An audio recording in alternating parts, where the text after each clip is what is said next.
Essa narração pertence a Legionários Audiolivros. Eutifron. Voz de Sócrates. Voz de Eutifron. Que há de novo, Sócrates, para teres abandonado as conversas no Liceu e vires conversar agora aqui no pórtico do rei? Não tens tu, como eu, um processo junto do arconte-rei? Os atenienses, Eutifron, chamam-lhe processo, mas trata-se de uma queixa. Que dizes? Que alguém, ao que parece, apresentou uma queixa contra ti? Pois não suspeito que possas ser tu a acusar alguém. De certo que não. Quem foi ele? Nem eu próprio conheço muito bem o homem. Eutifron. Parece-me ser um jovem desconhecido. Chamam-lhe, creio, Meleto e é da cidade de Pito. Tens em mente algum Meleto, de Pito, com cabelo comprido, não muita barba e nariz adunco? Não recordo, Sócrates. Mas que espécie de queixa apresentou contra ti? Que queixa? Não é vulgar, pelo que me parece, pois, sendo jovem, ter-se decidido por tão grande tarefa não é coisa insignificante. Diz ele que sabe de que modo os jovens são corrompidos, e quem são os que os corrompem.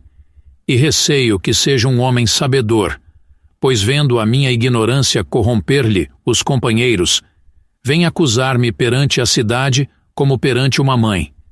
E parece-me ser o único dos políticos a conduzir-se com correção, porque é correto tratar primeiro dos jovens, com a finalidade de torná-los melhor possível, tal como um bom lavrador se ocupa primeiro das plantas mais jovens e depois das outras. Por isso, talvez Meleto nos esteja a limpar, a nós, que corrompemos os jovens rebentos, como diz. Depois disso, é evidente que, ocupando-se dos mais velhos, há de retornar a causa de muitos e dos maiores bens para a cidade, como é natural que aconteça em semelhante ocorrência, a quem começa pelo princípio. Desejaria, Sócrates, mas temo seja o contrário, pois simplesmente me parece que desde o início começa por fazer mal à cidade, ao tomar nas mãos acusar-te. Mas conta-me como, por agires como ages, ele diz que corrompes os jovens. Parece estranho pelo que ouvi. Diz que sou um fazedor de deuses. E como invento novos deuses e não acredito nos antigos, acusou-me por causa disso. Compreendo, Sócrates. É porque estás sempre a dizer que te aparece um gênio. Então, por inovares nas coisas divinas, apresentou contra ti essa queixa e vai ao tribunal caluniar-te, sabendo como as calúnias nesta matéria são bem recebidas pela multidão. Pois até de mim, quando falo das coisas divinas na assembleia e predigo o futuro, se riem, como se estivesse louco. No entanto, nenhuma das coisas que predisse e que acabo de dizer deixa de ser verdade. Eles têm inveja de nós por falarmos nestes assuntos, mas o que é preciso é não nos inquietarmos com eles e irmos ao seu encontro. Mas rirem-se talvez não tenha importância, Eutifron amigo. Os atenienses, pelo que me parece, não se preocupam muito com alguém que pensa em ser hábil, contanto que não esteja a ensinar sua sabedoria. Mas, se pensam que faz os outros como ele, irritam-se, seja por inveja, como tu dizes, seja por qualquer outra razão. Não tenho grande desejo de experimentar o que contra mim tenham nesta matéria. Talvez julguem que te fazes caro ao recusares-te a ensinar a tua sabedoria. Mas, pelo meu lado, temo que lhes pareça que, por filantropia, eu seja capaz de falar copiosamente a qualquer homem, não só sem qualquer salário, mas até pagando eu de boa vontade se alguém quiser ouvir-me. Se, pois, quiserem rir de mim, como eu há pouco dizia e como tu dizes que se riem de ti, não seria desagradável passar o tempo no tribunal, rindo e gracejando. Mas, se levarem a coisa a sério, é imprevisível o que venha a acontecer, exceto para vós, os divinos. Mas não há de ser nada, Sócrates. Combate tu a tua causa, como pensas ser o melhor, que eu combaterei a minha. Mas afinal, que queixa é a tua, Eutifron? És réu ou autor? Sou autor. Contra quem? Contra alguém que parece uma loucura acusar. O quê? Acusar alguém que voe? De muito precisa para voar, visto que é um homem bastante velho. Quem é? É meu pai. O teu pai, meu caro? Sem dúvida. Mas qual é a matéria da acusação e de que espécie de queixa se trata? De homicídio, Sócrates. Por Héracles. De certo, Eutifron, a maioria dos homens ignora onde possa estar o bem, pois não creio que aconteça a qualquer pessoa intentar uma coisa dessas, mas somente alguém muito avançado no caminho da sabedoria. Bem avançado, Sócrates, por Zeus. Aquele que foi morto pelo teu pai é algum dos parentes? Mas com certeza, pois não acusarias o teu pai de homicídio por causa de um estranho. É risível, Sócrates. Pensares que há alguma diferença em o morto ser um estranho ou um familiar, e não apenas que há uma coisa pela qual é preciso zelar. O que mata, ou mata com justiça ou sem ela. E se for com justiça, devemos deixá-lo ir em paz. Mas se não, temos que o acusar, mesmo que viva na mesma casa e coma à mesma mesa que nós. Pois a mancha é igual se a ele te associares e fores seu cúmplice sem te purificares a ti e a ele, acusando-o na justiça. Ora, o fato é que este que morreu era um trabalhador assalariado que trabalhava para mim quando eu era agricultor em Naxos. Embriagou-se e brigou com um dos nossos escravos, estrangulando-o. Então meu pai mandou atar-lhe os pés e as mãos e o atirou em uma vala, enviando depois um homem aqui em Atenas para informar-se com o intérprete da lei sobre o que era preciso fazer. Durante esse tempo, não se inquietou mais com o preso, e como era um assassino, não se preocupou com ele, não fazendo caso de que viesse a morrer, como de fato aconteceu. Morreu devido à fome e ao frio e às amarras, antes que chegasse de Atenas o enviado. E por causa da minha acusação, meu pai e os outros parentes irritam-se comigo.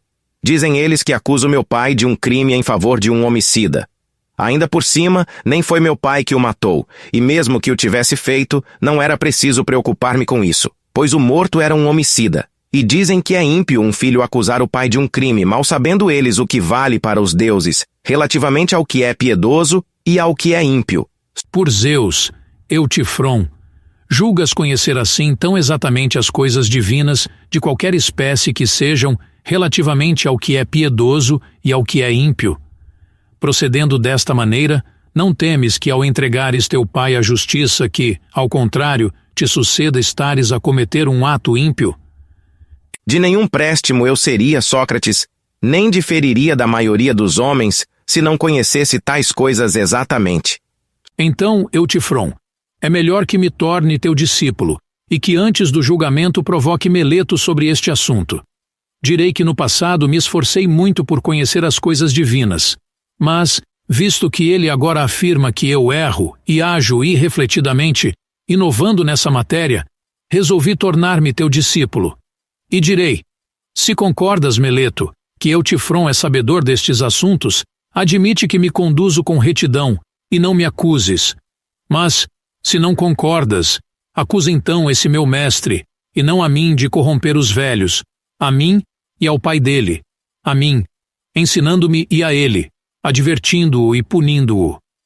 E se não se deixar persuadir, nem me livrar da acusação, acusando-te a ti em vez de mim, direi no tribunal aquilo mesmo com que o provoquei. Sim, por Zeus, Sócrates. Se acaso ele tentasse acusar-me, acho que encontraria seu ponto fraco, e tenho para mim que haveria no tribunal maior discussão acerca dele do que de mim. E eu, companheiro querido, desejo tornar-me teu discípulo, por saber isso e por ter compreendido que nenhum outro, nem esse Meleto, parecem conhecer-te. Pelo contrário, a mim, com tal agudeza e facilidade me notaram, tanto que me acusaram de impiedade. Ora, por Zeus, visto que há pouco afirmaste sabê-lo com clareza, diz-me o que entendes por piedade e por impiedade, tanto no que diz respeito ao assassínio quanto em outras coisas? Ou não é por haver em todos os atos uma mesma piedade, ela própria, em si e por si, de todo contrária à impiedade e igual a si própria, e tendo um aspecto único, que fará com que uma coisa seja ímpia pela impiedade? Sem dúvida, Sócrates. Fala, pois, E diz-me então que espécie de coisa é a piedade e a impiedade. Digo que a piedade é o que eu agora faço. É perseguir os que cometem injustiças, por homicídio, roubo de coisas sagradas ou qualquer outra falta dessas, quer sejam pai, mãe ou outro qualquer. E não os perseguir é que é a impiedade. Além disso, contempla, Sócrates, quão grande é a prova que vou te dar, e que já dei a outros, de que assim é a lei e de que será correto proceder assim, nada permitindo ao ímpio, seja ele quem for. Pois os próprios homens que reconhecerem Zeus como o melhor e o mais justo dos deuses, concordam que ele aprisionou o pai por devorar criminosamente os filhos, concordando, por outro lado, que esse mutilou o seu pai por semelhantes razões. Comigo irritam-se por acusar meu pai de cometer injustiças, e assim eles próprios dizem por si coisas contrárias, ao falarem dos deuses e de mim. Não será essa, Eutifron, a razão pela qual eu sou acusado, porque sempre que alguém diz tais coisas sobre os deuses, eu as aceito com dificuldade? Parece-me que é por causa disso que alguém dirá que eu erro. Contudo, se a ti te parecem bem estas coisas que tão bem conheces, é necessário, creio eu, que concordemos agora. Pois que direi eu, que confesso nada saber sobre elas? Mas diz-me, pelo Deus da amizade, crês tu que realmente isto se passou assim? Isto e outras coisas ainda mais espantosas que estas, Sócrates, que os homens não conhecem. E acreditas então que houve na realidade uma guerra dos deuses uns com os outros? E ódios terríveis e lutas e muitas outras coisas, que são contadas pelos poetas e pelos bons artistas, em cerimônias sagradas, como é o caso daquele véu cheio de pinturas que nas grandes Panateneias é conduzido à Acrópole. Havemos de dizer que estas coisas são verdade, Eutifron? Não apenas estas, Sócrates, mas as de que há pouco falava. E se quiseres muitas outras eu te contarei, e ao ouvi-las, vais ficar pasmado. Não me espantaria, mas vais-me contar isto com vagar mais tarde. Agora, tenta explicar-me o mais claramente possível o que há pouco te pedi. Pois antes, meu caro, não me ensinaste o bastante, quando eu te perguntei o que poderia ser a piedade. Disseste-me então que a piedade é o que tu agora fazes, perseguir o teu pai por homicídio. E te disse a verdade, Sócrates. Talvez, mas dizes que muitas outras coisas são piedosas. Pois são. Lembra-te, pois, que não te recomendei que me ensinasses uma ou duas das muitas coisas que são piedosas, mas te perguntei por aquele aspecto próprio sob o qual todas as coisas piedosas são piedosas. Pois disseste, talvez, que todas as coisas piedosas eram piedosas e as ímpias eram ímpias, sob um único aspecto. Ou não te lembras? Lembro-me. Ensina-me então que aspecto é esse, para que, olhando para ele e usando-o como paradigma, eu possa declarar se qualquer ação conforme a este modelo, praticada por ti ou por qualquer outro, é ou não piedosa. Se assim desejas, Sócrates, assim te explicarei. De certo desejo. É então a piedade o que é agradável aos deuses. O que não é agradável é a impiedade. Perfeitamente. Como eu procurava que respondesse, assim tu respondeste agora. Se respondeu realmente, ainda não sei, mas é evidente que explicarás que é verdade o que dizes. De certo. Vamos então. Investiguemos o que dizes. O que é agradável aos deuses? E o homem que agrada aos deuses é piedoso. O que é desagradável aos deuses? E o homem que desagrada aos deuses é ímpio. Não são uma e mesma coisa, pois a piedade é o que há de mais contrário à impiedade. Não é assim? Assim mesmo. E te parece que foi bem dito? Pois parece. Então, por que se irritam os deuses, Eutifron? Porque estão em dissensão uns com os outros e entre si se odeiam uns aos outros. Foi isto que disseste? Foi. Porém, sobre que coisas é esse desacordo que produz os ódios e os ressentimentos? Investiguemos. Se estivermos em desacordo, tu e eu, sobre qual é o maior número, o desacordo sobre isso faria de nós inimigos e brigaríamos um com o outro? Ou pensas que, recorrendo ao cálculo, havíamos de nos reconciliar? Certamente que sim. Portanto, se também estivéssemos em desacordo sobre o maior e o menor e recorrêssemos à medição, rapidamente cessaria nossa diferença? É isso. E do mesmo modo, recorrendo às balanças, decidiríamos sobre o que é mais pesado e o que é mais leve. Como não? Mas há algum assunto por causa do qual possamos ficar inimigos e entrar em conflito um com o outro, se discordarmos e não pudermos chegar a uma decisão? Examina o que estou te dizendo, pois talvez não esteja ao teu alcance uma resposta pronta. Vê se assim sucede com o que é justo e o que é injusto, o que é belo e o que é feio, o que é bom e o que é mau. Não são estes os assuntos por causa dos quais nos tornamos inimigos uns dos outros, se estivermos em desacordo e não pudermos atingir uma decisão satisfatória? Se é que nos tornam os inimigos eu e tu e todos os outros homens. É de fato esse o desacordo, Sócrates, e acerca dessas coisas? O quê? Os deuses, Eutifron, se discordam entre si, não será por causa disso mesmo? Necessariamente. Portanto, meu nobre Eutifron, alguns dos deuses julgam justas e injustas coisas diferentes, segundo o teu dizer, e não só belas, como feias e boas e más, pois suponho que não entrariam em dissensão uns com os outros se não estivessem em desacordo acerca disso. É assim? Dizes bem.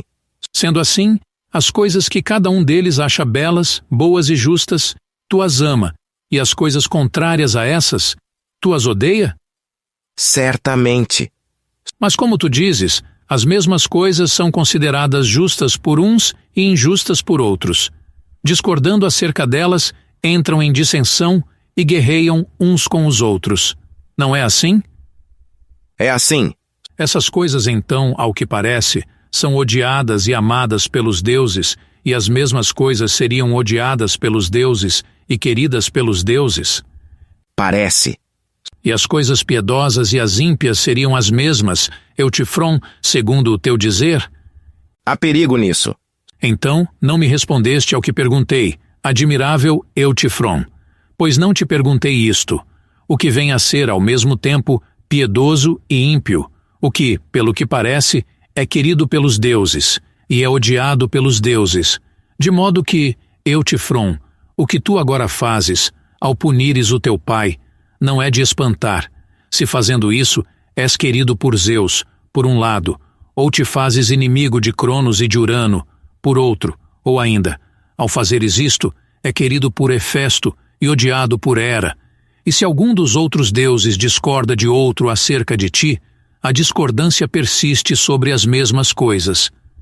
Contudo, Sócrates, acerca disto, penso eu que nenhum dos deuses discorda de outro, isto é, que não deva ser castigado aquele que injustamente mate alguém. O quê? Certamente, Eutifron, ouviste algum homem sustentar que aquele que mata ou faz alguma coisa dessas injustamente não deva ser castigado? Não cessam de discutir isso, não só nos tribunais como em todo o lado. Cometem injustiças em muitíssimas coisas e fazem e dizem tudo para fugir à justiça. De certo. Mas concordam que cometem injustiças, embora concordando, digam que se lhes não deve dar castigo? Isso de modo algum. Então não fazem e dizem tudo. Pois penso que não têm coragem de dizer nem de contestar que, se na verdade cometem injustiças, não devem ser castigados, mas creio que dizem não as ter cometido. Ou não? Dizes a verdade. Portanto, estas mesmas coisas acontecem aos deuses. Se é que brigam sobre as coisas justas e injustas, como tu disseste, e uns dizem que os outros cometem injustiças para com eles e os outros dizem que não? Pois, sem dúvida, ó admirável Eutifron, nenhum, nem dos deuses, nem dos homens, tem coragem de dizer que aquele que comete injustiças não deve ser castigado. Sim, Sócrates, é mais ou menos isso. Mas penso eu, Eutifron, que os contestantes, não só homens como deuses, se é que os deuses discutem, discutem cada uma das ações que foram praticadas. Os que estão em desacordo acerca de alguma ação dizem uns que foi justamente cometida e outros injustamente. Não é assim? Certamente.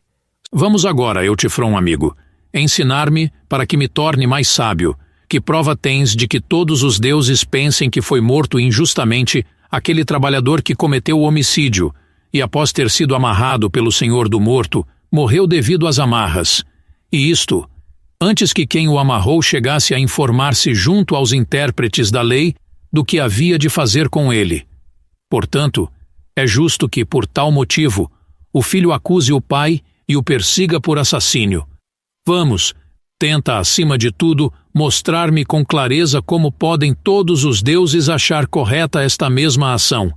E, se me mostrares satisfatoriamente, nunca mais cessarei de elogiar tua sabedoria. Não será pequena a tarefa, Sócrates, embora eu seja capaz de te demonstrar com clareza. Compreendo que te pareça que aprendo com mais dificuldade que os juízes, pois àqueles mostrarás a evidência que estes atos são injustos, e todos os deuses os detestaram. Com toda a clareza, contanto que me ouçam falar. Mas hão de ouvi-lo se lhes parecer que falas bem. Ocorreu-me isto enquanto discorrias. Ora, olha cá para mim. Se Eutifron me ensinasse como é que todos os deuses pensam que tal morte é injusta, qual seria a coisa mais importante que eu aprenderia com ele? O que é a piedade e a impiedade? Poderia dizer-se que este ato é detestado pelos deuses, mas desta maneira a piedade e a impiedade não pareceram há pouco bem definidas, pois o que é detestado pelos deuses parece querido por eles. Por isso, só te deixo ir embora, Eutifron, se me mostrares como é que todos os deuses pensam que a mesma coisa é injusta e todos a odeiam.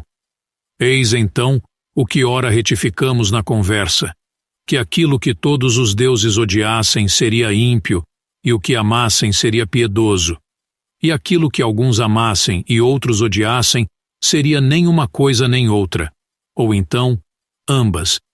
Queres que essa fique como a definição da piedade e da impiedade que damos? Qual é o obstáculo? Para mim, nenhum. Mas vê tu, por ti, se ao supormos que é assim, me ensinas o mais facilmente que possas o que é a piedade e a impiedade. Diria que a piedade é o que todos os deuses amam, e o contrário, o que todos os deuses detestam, é a impiedade. Ora, vejamos se isto está bem dito e se o deixamos passar, dito por nós ou por outros. Se alguém afirmar que é assim, concordamos que é, ou achas que devemos investigar o que diz quem afirma tal coisa? Temos de investigar, mas creio que isto que agora dissemos foi bem dito. Dentro em breve, amigo, compreenderemos melhor. Ora, pensa nisto. Então, a piedade é amada pelos deuses porque é piedade, ou é piedade porque é amada pelos deuses? Não compreendo o que dizes, Sócrates. Repara, pois vou tentar explicar com mais clareza.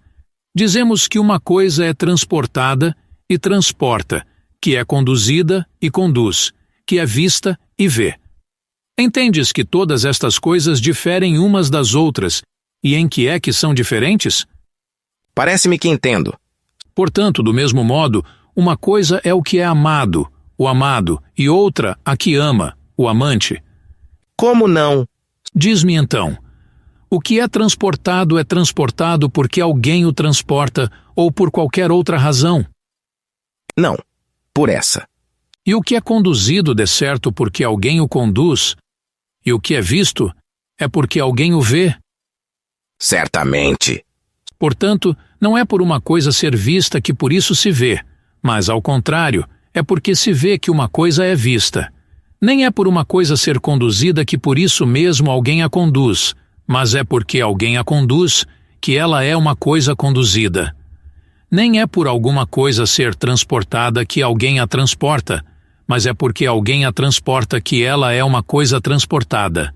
Então, é mais do que evidente o que quero te dizer, Eutifron.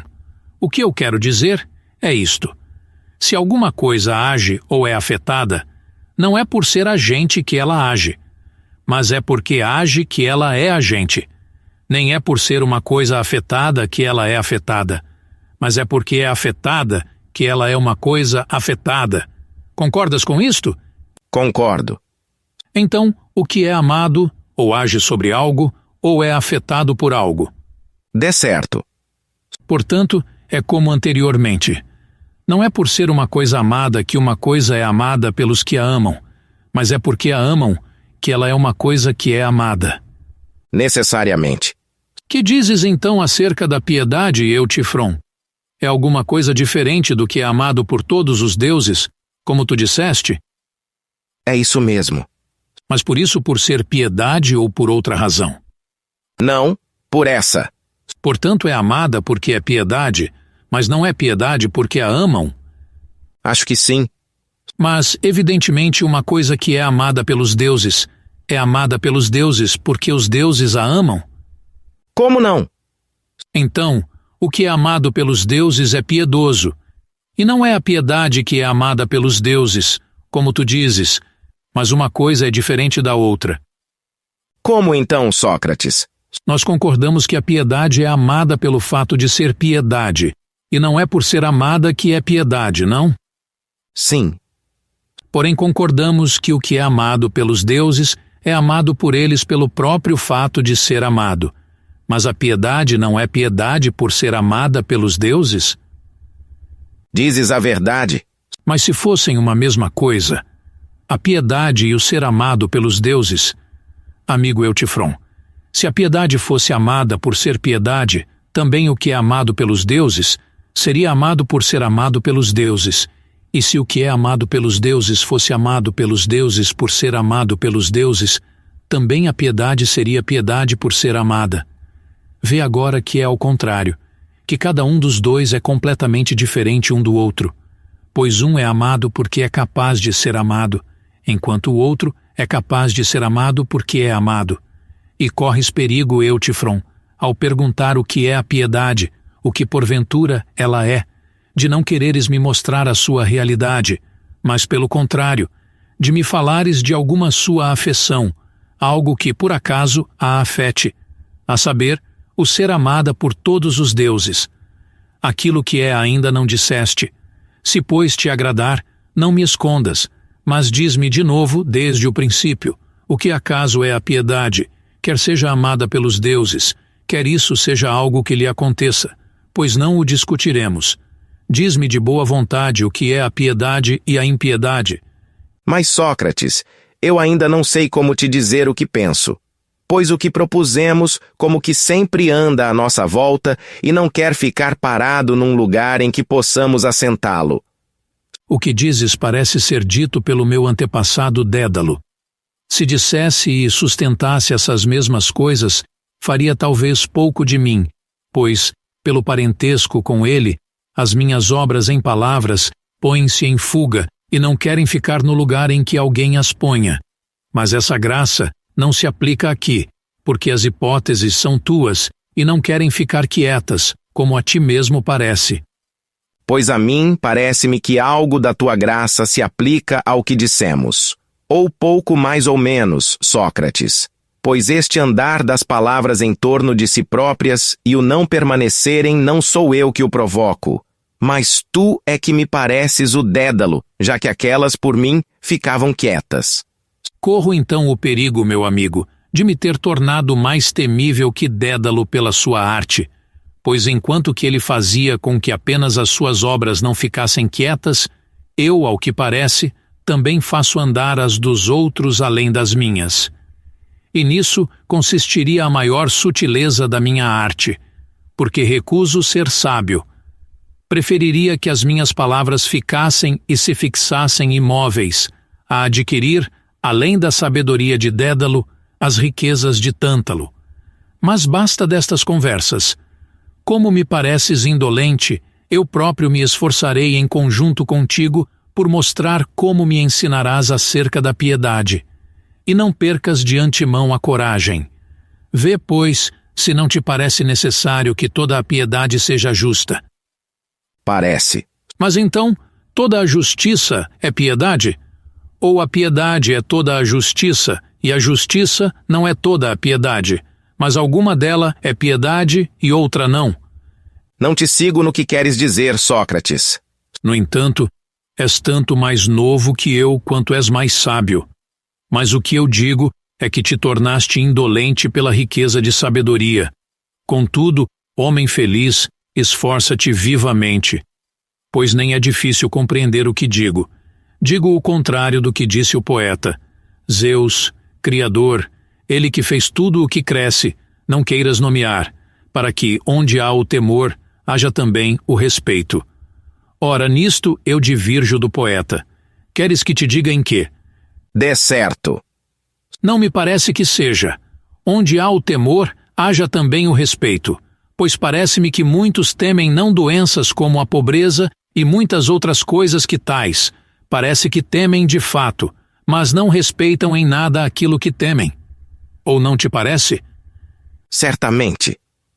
Mas onde há respeito, há também o temor, pois existe alguém que, respeitando qualquer coisa ou tendo vergonha dela, não tenha detestado e ao mesmo tempo temido a reputação de baixeza.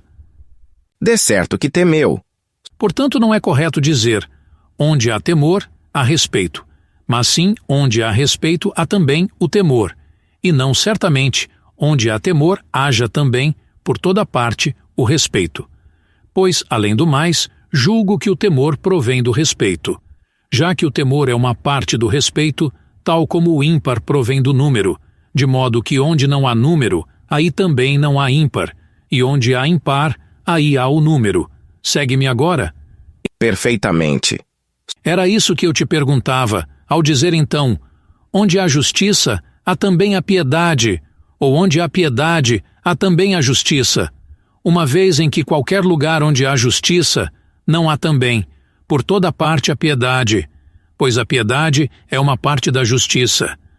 Queres que digamos assim ou te parece que é de outra maneira? Não, assim. Parece-me que falas com correção. Vê agora isto.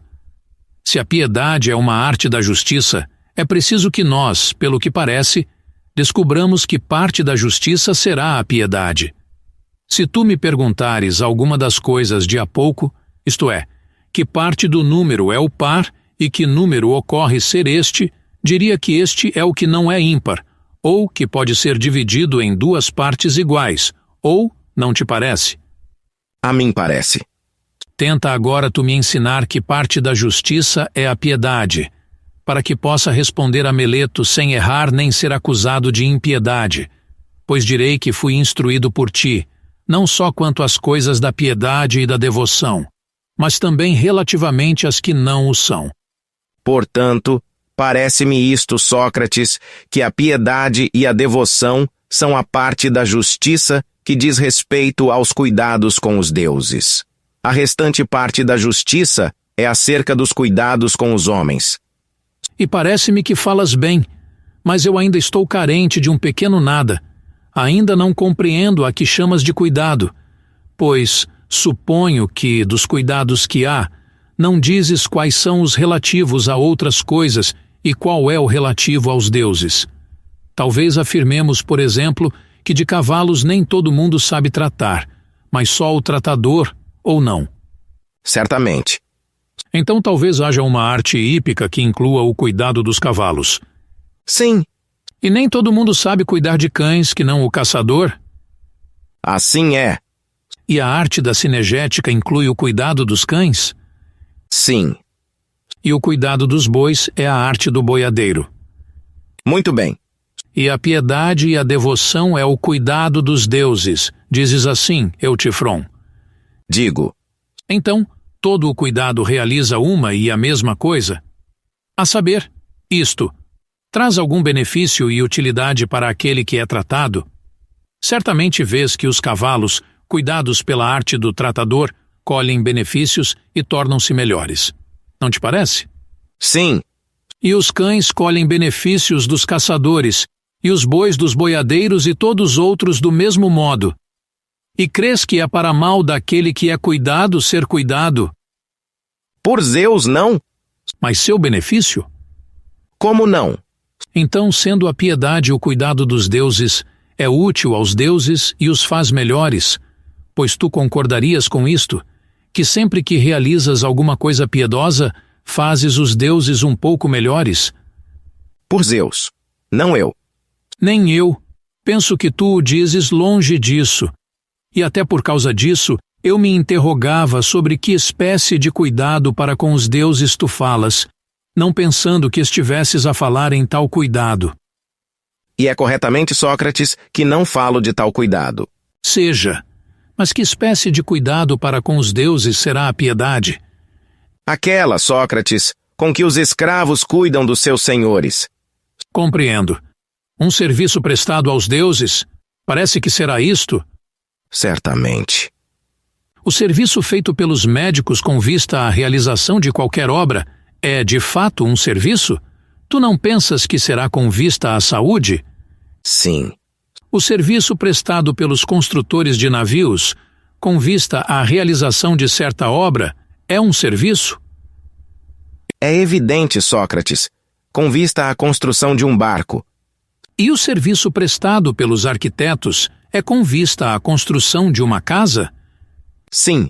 Diz-me, meu caro, e o serviço prestado aos deuses, com vista à realização de qualquer obra, será também um serviço? É evidente que sabes qual é, pois dizes saber mais que os homens acerca das mais belas coisas divinas. E o que digo é verdade, Sócrates. Diz-me, por Zeus, qual poderá ser essa obra perfeitamente bela que os deuses realizariam, usando-nos como servidores? Muitas e belas obras, Sócrates.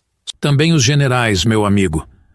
Mas podias dizer-me mais facilmente que a sua finalidade principal era a de alcançarem a vitória na guerra, ou não? Sem dúvida. E também os agricultores realizam muitas e belas obras. Contudo, a sua tarefa principal é a da produção, isto é, tirarem o alimento da terra? Certamente. Como é então? Das muitas e belas coisas que os deuses realizam, qual é a principal do seu trabalho? Já antes te falei um pouco disso. A tarefa maior é como se pode, com rigor, aprender todas estas coisas. Digo-te simplesmente que alguém que saiba fazer e dizer as coisas que são agradáveis aos deuses, rezando e sacrificando, realiza atos piedosos que salvam as famílias e as cidades. E as coisas contrárias às que agradam são ímpias, subvertem e destroem tudo. Certamente. Mas, se quiseres, poderias de modo muito breve responder ao ponto principal das coisas que te perguntei. É evidente que estás muito desejoso de me ensinar. Contudo, agora que estavas perto, foges. Se me tivesse respondido a isto, de certo eu teria aprendido satisfatoriamente o que há a dizer sobre a piedade. Porém, agora é forçoso que aquele que ama siga aquele a quem ama, onde quer que ele o conduza. Em conclusão, o que dizes ser o ato piedoso e a piedade? Não é necessário que seja um conhecimento de sacrifícios e de preces. É. Portanto, oferecer um sacrifício é dar um presente aos deuses e rezar é fazer uma súplica aos deuses? E muito mais. Por esse raciocínio, a piedade seria então o conhecimento das preces e das ofertas aos deuses. Muito bem. Compreendeste o que eu disse? É porque estou desejoso de tua sabedoria, amigo, e volto o meu espírito para ela, de modo que não venha a cair por terra qualquer coisa do que disseste. Mas diz-me que espécie de serviço prestado aos deuses é esse? Dizes que é rezar e fazer-lhes ofertas? Eu digo. O rezar corretamente não seria pedir aquelas mesmas coisas de que precisamos da parte deles? Que outra coisa? E pelo contrário, fazer corretamente ofertas, aquelas de que eles precisam de nós, isso é fazer dádiva em troca àqueles? Pois não seria de um conhecedor fazer ofertas, dando a alguém coisas de que para nada precisa. Dizes a verdade, Sócrates. Acaso seria piedade uma arte do comércio dos homens com os deuses entre si? De comércio, se assim te agrada mais chamar-lhe. Mas nada é para mim mais agradável do que uma coisa ser verdade. Explica-me que benefício conseguem os deuses, resultante das dádivas que de nós recebem? As coisas que dão são a todos evidentes, pois não há nada de bom para nós naquilo que aqueles não nos derem. Porém, daquilo que recebem de nós, que benefício tiram? Ou somos tão superiores a eles no que diz respeito ao comércio divino, que pelo comércio recebemos todos os bens, e eles de nós nada recebem? Crês, Sócrates, que os deuses se beneficiam das coisas que recebem de nós? Mas de que espécie serão essas dádivas nossas para os deuses? Que outra coisa que não a honra, o privilégio e gratidão a que há pouco me referia? Então, a piedade é, portanto, qualquer coisa de agradável, mas não útil, nem amada pelos deuses? Creio bem que é amada mais do que tudo. Parece que a piedade é isso, o que agrada aos deuses. Sobretudo. Vais te espantar por eu dizer isto, e se te parecer que as tuas palavras não permanecem, mas andam, irá me acusar, como a um Dédalo que as fez deslocar, sendo tu próprio mais artista que Dédalo no fazê-las andar em círculos? Ou não sentes que as nossas palavras, andando à nossa volta, chegaram de novo à mesma? Lembra-te, pois, que há pouco, a piedade e o que é amado pelos deuses não nos pareciam uma e a mesma coisa, mas coisas diferentes uma da outra. Então, não te lembras? Eu me lembro. Então, agora, não percebes que dizes que o que é agradável aos deuses é piedoso? E isso não é diferente daquilo que se torna amado pelos deuses? Dê certo. Portanto, ou há pouco não estivemos de acordo no mesmo parecer, ou se então estávamos no bom caminho, agora não colocamos bem a questão. Parece. Devemos então investigar de novo desde o princípio o que é a piedade? Visto que eu, antes de aprender, não desistirei de bom grado. Não me desprezes, mas de toda a maneira tornando o teu pensamento o mais acessível que possa, diz-me agora a verdade. Tu a conhece bem, se é que algum outro homem a conhece, e como a Proteu, não a deves deixar livre antes de ter falado. Pois, se não soubesses com clareza o que era a piedade e a impiedade, não vejo como explicar que queiras acusar de homicídio teu pai, homem mais velho, por causa de um servo. Mas também, não é possível que não temas correr perigo de não agires corretamente para com os deuses ou que não tenhas vergonha dos homens. Mas agora sei bem que pensas saber claramente o que é a piedade e o que não é. Diz, portanto, excelente Eutifron, e não me escondas isso mesmo que pensas. Em outra hora, Sócrates, pois agora tenho pressa de ir para outro lado e é tempo de me ir embora. Que fazes, companheiro? Vais embora derrubando-me da minha grande esperança? Como aprenderei contigo o que são e o que não são as coisas piedosas? Como irei me livrar da queixa de Meleto? Como mostrarei àqueles que junto de Eutifron me tornei sábio nas coisas divinas e que, nem por ignorância improviso, nem inove acerca das divindades, mas que viverei uma outra vida melhor? Essa narração pertence a Legionários Audiolivros.